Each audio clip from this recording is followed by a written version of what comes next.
Colin was due to come in on day shift on the Red Watch. Paddy, our watch commander, hung back because Colin hadn't showed up. He was running late. Well, he hadn't showed up. On route going home, Paddy phones me, says, look, Colin's not shown up. So I went past Colin's mum and stepdad's house because we knew he was staying there. He'd moved out of his home. While I was there, we were phoning the police because his mum hadn't heard from him all weekend. The police van pulled up outside and I met with the cops outside and they told me they'd found his car with somebody in it, and I kind of knew what happened. So I had to go in and break the news to Colin's mum. And I'd never want to do that again. You deal with a lot of stuff in the fire service, and you know, you deal with fatalities and stuff like that, but you didn't have to deal with seeing your friend's mum getting told that they found their son.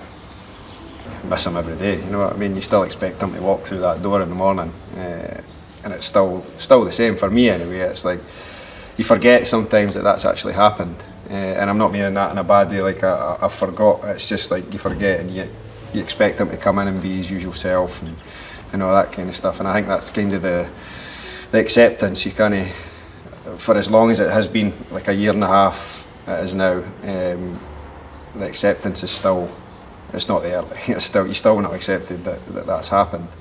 The initial period straight after it, it's almost trying to sort of comprehend that it's happened. His kit's still on the peg. Yeah. You know, yeah, his gear's still about, his locker's still there.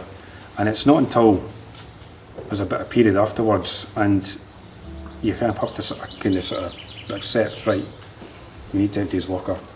We need to go through his personal belongings in the locker. Took a while. Get that to his mum and stepdad. Dealing with things like that. What I would say though is, like, even now, like, we're on different watches now, and like things do move quickly in the fire service. Things are changing all the time. But I think we'll always have that bond with him, and it's because, like, if we are doing something out, like training or doing something, there's a funny moment or whatever, like, Colin gets brought up. Like 90% of the time, he gets brought up because he would have loved whatever happened, or you know what I mean. Like, somebody makes a mistake, like it's like you get a bit of stick for it, don't you? Yeah, if you make a mistake. And I mean, Colin would have been all over it, yeah. All over it if, you know, we'd been out in the drill yard and somebody does something wrong and it's like, but then you kind of sort of realise, he'd been all over it. I think that's a coping mechanism for me, that kind of thing. And I think it's a coping mechanism for most of us, to be honest with you. And that's a good thing that comes from that, if you know what I mean, because of the character he was.